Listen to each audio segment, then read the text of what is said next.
Bring anything with me except a non-click pen. Good morning, everybody. Welcome to the May 18th, 2022 Council on Aging Board meeting. I'll call the meeting to order. My first order of business is to welcome our a new finally member, Captain, and John, our new alternate, who will probably not be there for long. Glad to be here. Would you introduce yourself to the group? My name's John Batheld. I've been in Harwich. This will be our 4th year after I retired. We live over by Long Pond. My wife Lee and I are volunteers for the Council on Aging and just here to help out.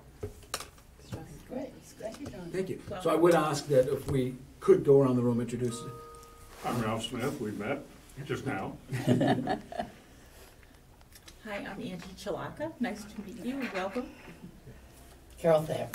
Carol is our vice chair, who does frequently take over in my absence. Obviously, now Emily, Joanne. Joanne.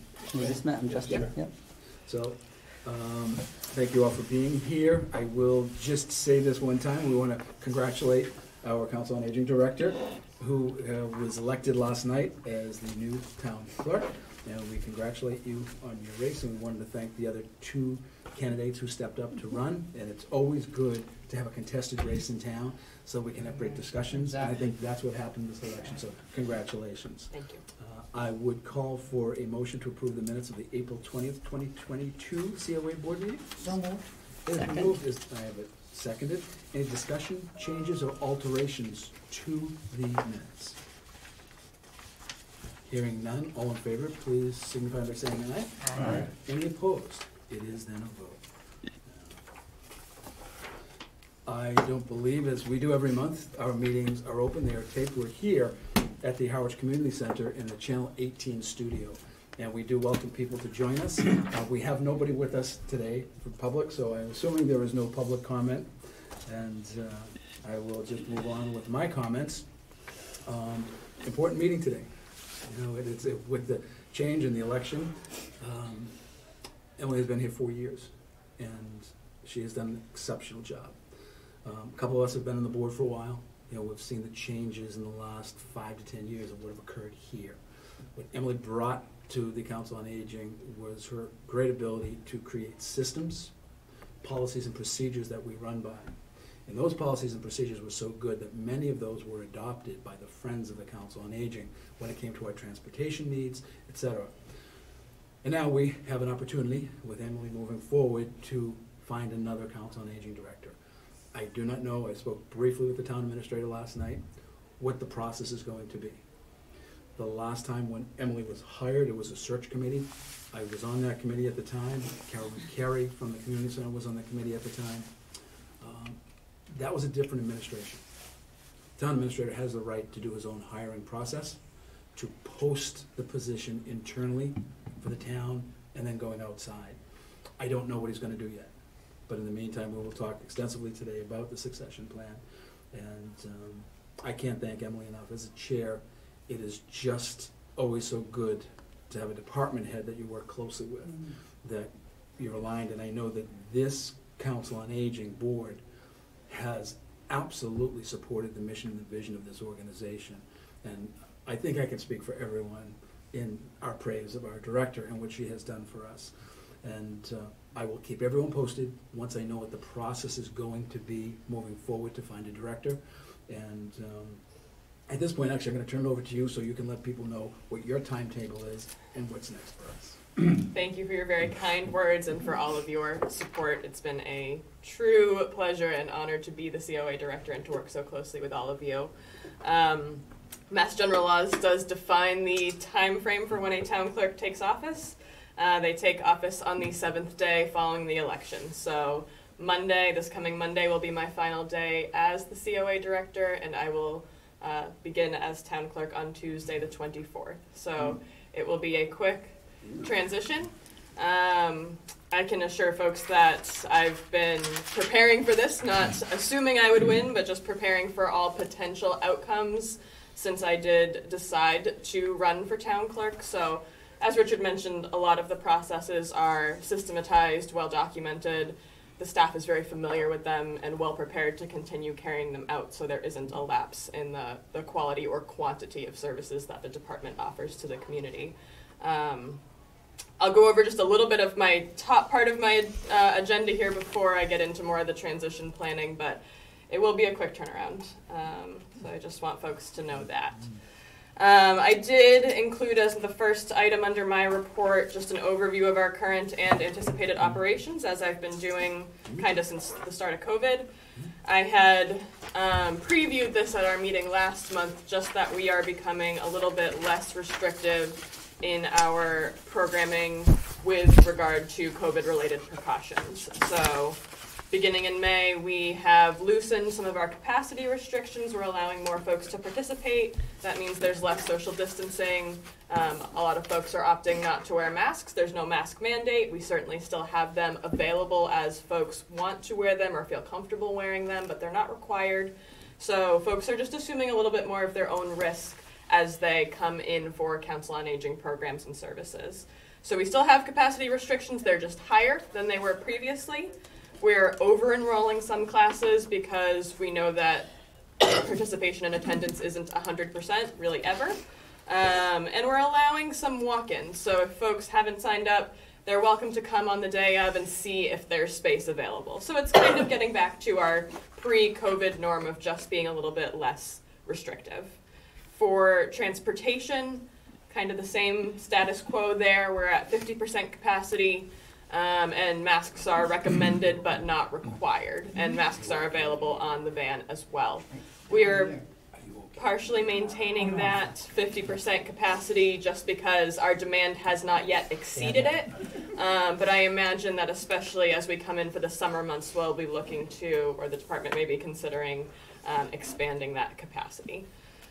And our lunch program is another big update. So we are consistently, I'd say, almost daily, but certainly the vast majority of days hitting our full 45 meal per day capacity. It's still split between on-site congregate dining and grab-and-go meals, still with more folks choosing the grab-and-go option. Some days vary and we'll have 20 to 25 people on site, but it is still definitely a split in favor of the grab-and-go option. So we're recommending that folks call early. Previously, they could call as much as 24 or 48 hours prior to a meal, but truthfully, our meals through June are almost fully booked already. So call early and often, and verify with a staff member or volunteer taking your order that you have been added to the list for that day. In terms of program planning, our full programs for May and June are in the current newsletter that is out and printed. I have started preparing for July-August programming just to, again, mitigate any lapse in my absence. So we have new sessions scheduled for all of our recurring fitness programs. The only one you won't see on there is Senior Fit, and that's because we always take a break for Senior Fit in the summer. It's a class that's required to be in the gymnasium because of its size, and the gymnasium is booked for Recreation Department summer camp throughout the summer. So we always take that pause, and we'll look forward to planning for the resumption of Senior Fit in the fall. And we have a couple of other pending programs where we've made contact with vendors but haven't yet scheduled them. One that I'm excited about is an Intro to Sign Language class. We've had some folks express interest in a sign language class specifically as a tool in response to acquired hearing loss. And so we've been working with the Mass Commission for the Deaf and Hard of Hearing and with some other private instructors to try and get a class up and going for that in response to some of that community interest. So that's sort of where we're at and where we're going, and I don't know if you have any questions or feedback on those. Anybody? And I will say that the programs and services that are in place right now, I was here the other day, and the chef was coming in looking for her roster for lunch, and it was full packed. We didn't have as many in-house. We had a lot of the grab-and-goes that were there, and in the last couple of weeks, I had a chance to meet a couple of volunteers who were working in a check-in. And talk about passionate, and you guys all, you're volunteering at one level or another, how passionate the volunteers are. I think it's really, really important for people who are watching in today to understand that the programs and services that are currently in place will continue. There's not going to be any slide back. And the staff that are in place are an excellent staff. And Emily will get into some of the town meeting actions that were taken that will assist. But there will be no backdraft from what we've been doing for the last 4 years. And it's very, very important for people to know. And the reason I bring that up, there were a number of concerns, frankly, during the election that people reached out and said, well, we have a great council on aging director. What if she leaves? What's going to happen? Well, we're here as a board. We have an excellent staff that's in place. We will work together. This is my third transition, third director. Maybe it's me. I've been meaning to tell you. But, you know, we don't realize Emily's been here 4 years. You know, and so that for those who were concerned at the election, and I'm talking to our friends at home who might be watching this, that the programs and services that have been established will continue. They'll continue stronger than ever, and that part of Emily's job was putting together a team that are an excellent team, and those of you who volunteer know how good that team is. So let's move on to the town meeting action. So as you know, we just recently completed the 2022 annual town meeting. Included in that, the operating budget for fiscal year 23 included the 2 enhancements of services requests for the Council on Aging. That was our expanded meal program, which would bring our lunch program up to a 70 meal per day capacity, and the addition of the program specialist to staff position. Both did pass as part of the operating budget at town meeting. I couldn't be more grateful to the residents and voters in Harwich for supporting that operating budget and supporting those requests. I think it's really going to strengthen our department and the services that we're able to offer.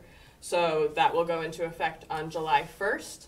I do expect that immediately on July 1st we'll be in a position to expand that lunch capacity. And we did envision resuming some level of community delivered meals as part of that. So a lot of folks really benefited from that service and didn't come join us for either the congregate or grab and go dining once we made that transition. So they're folks who we were serving and we're not serving now under our current model. So with this additional funding and capacity, we'll be better able to meet that need. So we're looking forward to the additional capacity and the additional service. Ralph, you had a comment or concern? What about men's breakfast? You know, Ralph, I am actually so glad you'll have to ask someone else that next one. Well, if you remember last time when we had the transition, we spend a little bit more time here, so we have a little more juice there, Ralph. So you and I will talk, pal. And now we have a couple of new members. We might get that done sooner than later. You can have a ladies' breakfast too if you wish. How kind of He is a wonderful man. you. Really, big heart.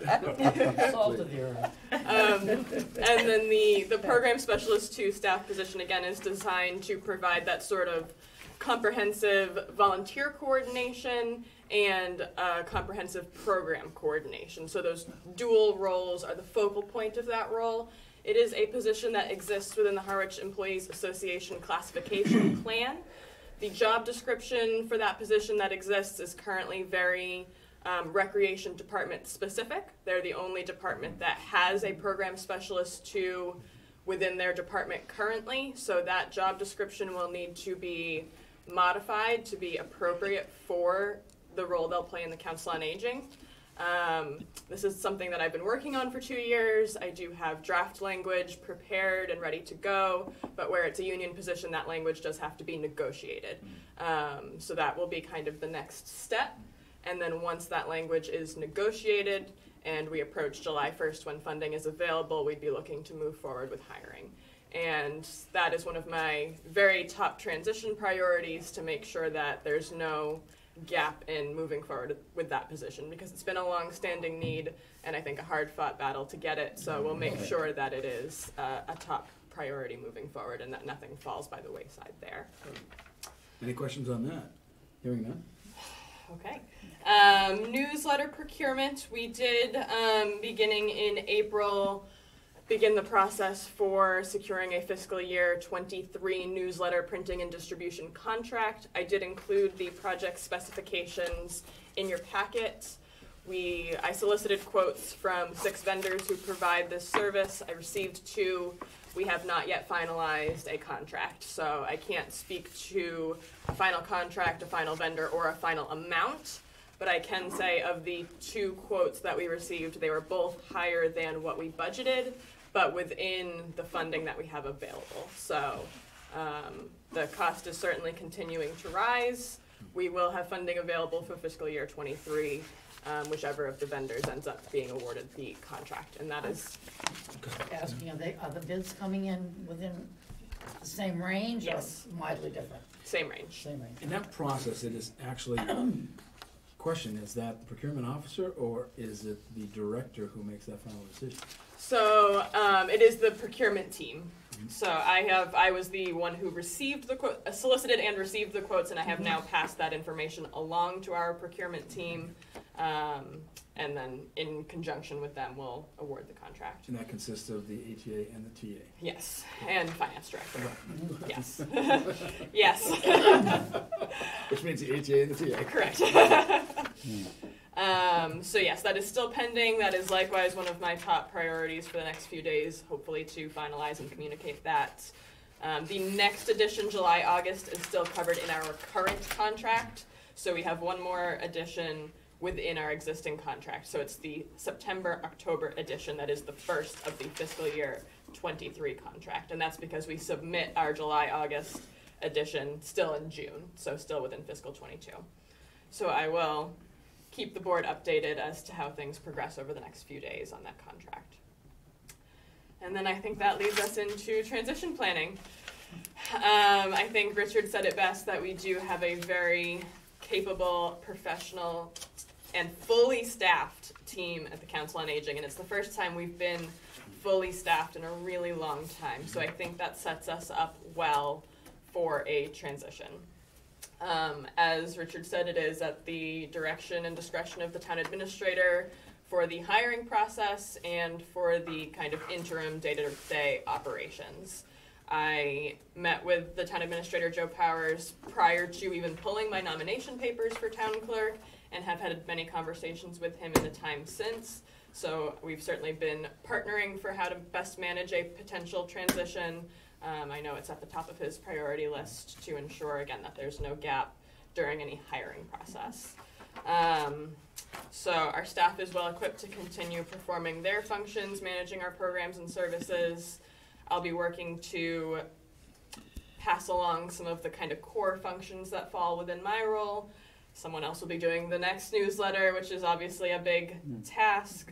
Things like the senior tax work-off program fall within my scope that I'll be passing along, managing the lunch expansion, doing the program planning or picking up program planning for the summer, getting through the end of year budget process, financial wrap-up will be falling to probably the administrator, not staff. So going from that. So I don't know if anyone has particular questions, ideas, concerns about this transition, programs or projects they want to highlight. We're here for the nitty-gritty, so. Yeah, I have a question. Who would be the acting director of the COA? That would be the town administrator administrator. or his designee. He may choose to hire someone on a temporary basis, There'll but probably be a few days or weeks. If you remember the last transition, it was tough 4 years ago. The current town administrator was in the building, Oh, You know, that's right. That's right. 1 day or 2 days a Yeah. week to do that. There's a new town administrator. So it is under his purview of what he wishes to do. We're in constant contact, Okay. and it's, I'm one of those people that I'm at the selectmen's meetings every week, and I, have an ongoing conversation, knowing that this could occur, and this is where there may be opportunities for us to step up. There'll be times, and I know I was spending a lot more time here. The concerns I have are when you get into an interim situation, and the nice part is Emily's a phone call away. Right. Emily's at town hall, okay? And there's one of the staff members who's going to be currently responsible for getting that first newsletter out, because the new director will not be up and running and will not be ready to take that task on immediately when they come in. So there needs to be someone there to do it. In our discussions over the years, communication is one of the most important things that we deal with our seniors, their families, and their advocates.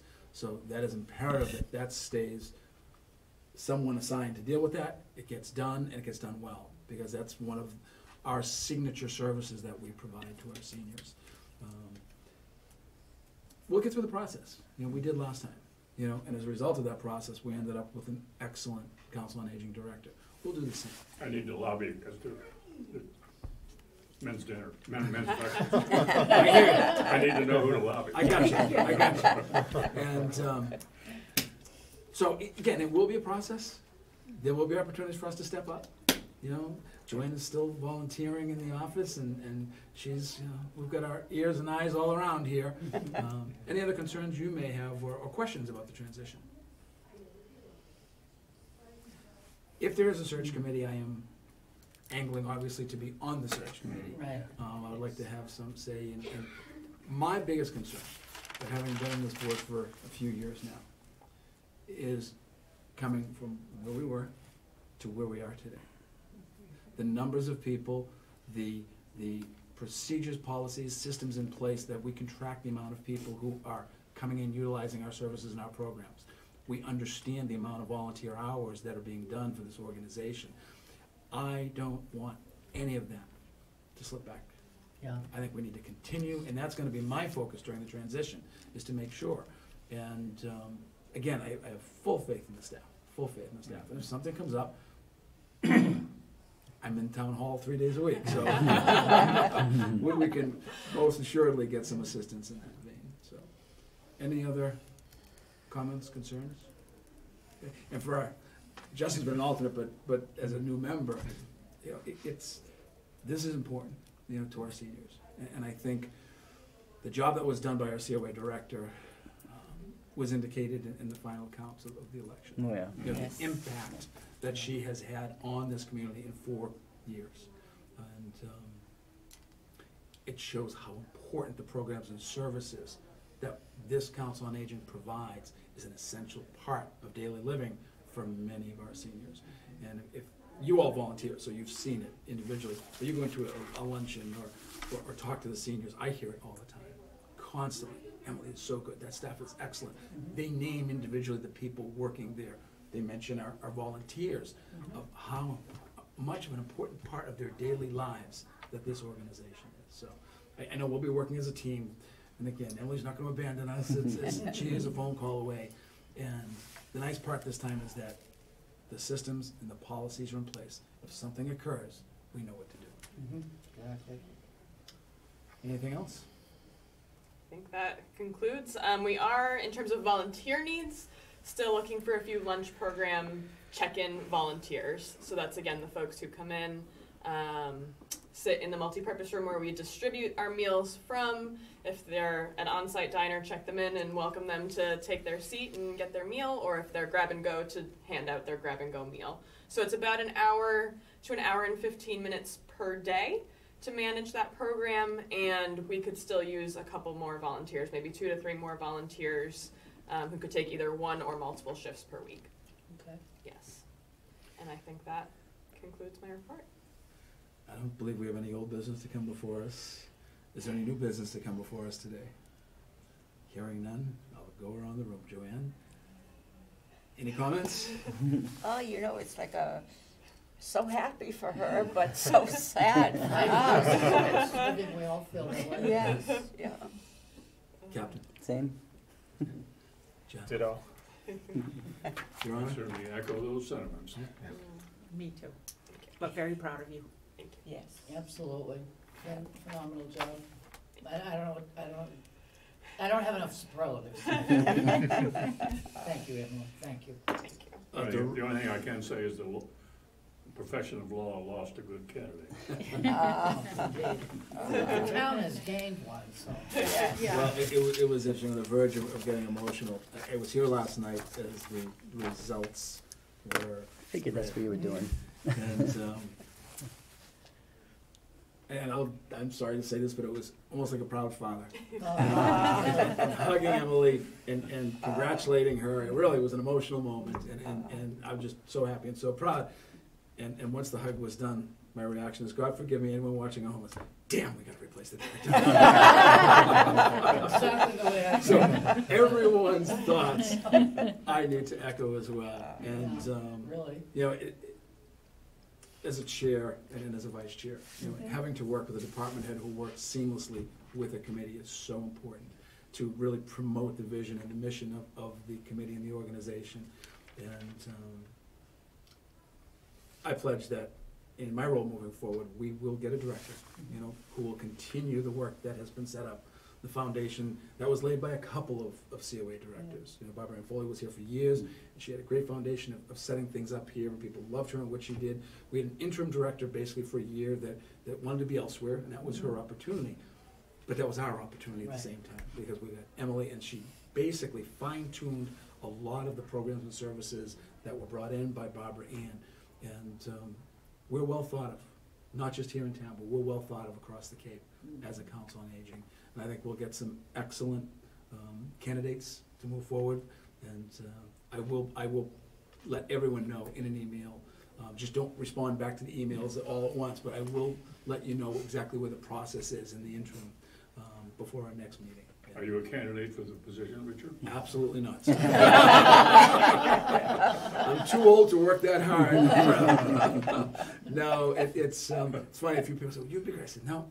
I said, "It really is. It's a specialized set of skills that are needed here, and you know the education that people have. I work with seniors in my real estate business, but it's a whole different skill set working in a council on aging and working with the team so closely that they have here, and." That's the nice part of the leadership, to see the ability to put very talented, smart people around you is a great sign of it. So, you know how we feel about you, and I'm sure our townspeople feel as well. And we will not have you here next month, but you'll be here in spirit Certainly. and a phone call away.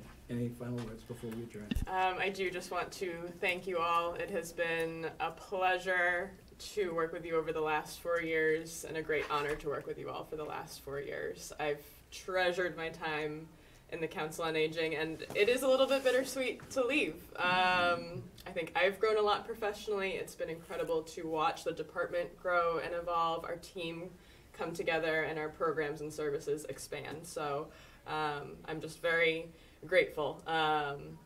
And I will miss you next month. So, but I am a phone call away for the board and for our team. So I hope folks don't hesitate to reach out. And thank you to our residents too for their support of the board and the department throughout. On that note, I would ask for a motion to adjourn. So moved. It's been moved. Is there a second? Second.